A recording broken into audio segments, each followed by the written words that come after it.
તો છોટાઉદેપુરના ક્વાંટમાં તંત્રનું બુદ્ધિ પ્રદર્શન થયું હોય તેવું સામે આવ્યું, કારણ કે જ્યારે રોડ બનાવવાની કામગીરી ચાલી રહી હતી ત્યારે રોડ તો બનાવી દીધો, પણ જે વીજપોલ હતું તેને હટાવ્યું જ નહીં, અને વીજપોલ હટાવ્યા વગર જ આજુબાજુ રોડ બનાવી દેવામાં આવ્યો। રંગપર ગામે રસ્તામાં જ વીજપોલ રાખીને રોડ બનાવ્યો હતો। વાહનોને આનાથી અકસ્માત થઈ શકે છે। વીજપોલને ડામર નાખી રસ્તામાં ફિટ કરી દેવાયા છે। સ્થાનિકોની રજૂઆત છતાં પણ તંત્રએ આંખ આડા કાન કર્યા અને બુદ્ધિનું પ્રદર્શન કર્યું। ઇરફાન મેમણ અમારી સાથે જોડાઈ ગયા છે। ઇરફાન, આ વીજપોલ રસ્તાની વચ્ચોવચ્ચ લગાવી દેવામાં આવતા, ફિટ કરી દેવામાં આવતા કેવી પરિસ્થિતિ થઈ શકે છે? જે પ્રીતિ વાત કરીએ તો જે રીતે રાજ્યમાં ખાસ કરીને આગની ઘટનાઓ હાલ આવી રહી છે, ત્યારે ખરેખર આ દ્રશ્ય ચોંકાવનારા છે, કારણ કે ચલામલીથી પાંડવણનો જે 26 કિલોમીટરનો જે ડામર રોડ છે, છોટાઉદેપુર જિલ્લા સ્ટેટ આરએનબી વિભાગમાં આ રોડ બની રહ્યો છે।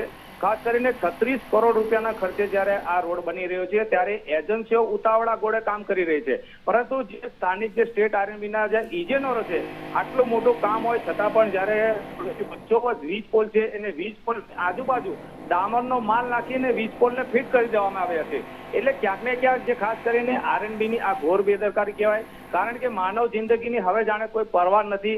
હવે આ વચ્ચોવચ્ચ વીજ પોલ છે ત્યાં ક્યાંક કોઈ દિવસ અકસ્માત મોટું સર્જાય તો ખરેખર આના માટે જવાબદાર કોણ? ખરેખર તો જિલ્લા બિલકુલ ઇરફાન, આપ અત્યારે અમારી સાથે જોડાયેલા રહેશો। સ્થાનિક અમારી સાથે જોડાઈ ગયા છે પરિમલભાઈ, નમસ્કાર, સ્વાગત છે આપનું સંદેશ ન્યૂઝમાં।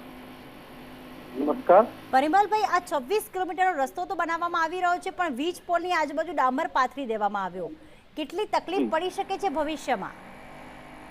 ભવિષ્યની અંદર ખૂબ મોટા અકસ્માતની ભીતિ રહેલી છે। અમારા દ્વારા એમજીવીસીએલના એન્જિનિયર અને આરએનબીના ખાતાના અધિકારીને પણ જણાવવામાં આવ્યું કે ભાઈ આ રોડ તમે બનાવતા પહેલા એની વચ્ચે રસ્તા પર રહેલા પોલને તમે દૂર કરવાની કામગીરી કરો, નહીં તો ભવિષ્યની અંદર અકસ્માત થશે।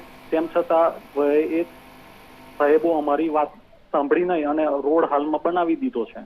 બિલકુલ, જ્યારે આપે રજૂઆત કરી હતી તો આપને સામેથી જવાબ શું મળ્યો હતો?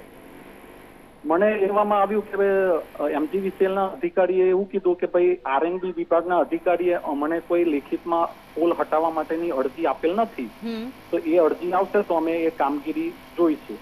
બિલકુલ, અહીંયાથી પરિમલભાઈ, આપ ત્યાંના સ્થાનિક છો એટલે આપને ખ્યાલ હશે દરરોજના કેટલા વાહનો પસાર થતા હોય છે। આ તો દિવસનો સમય છે તો પોલ અત્યારે એકદમ દ્રશ્યમાન થઈ રહ્યો છે, પણ રાતના સમયથી અહીંયા વાહનો જો પસાર થાય તો એમને તો વીજ પોલ દેખાય જ નહીં અને મોટો અકસ્માત થઈ શકે અહીંયા।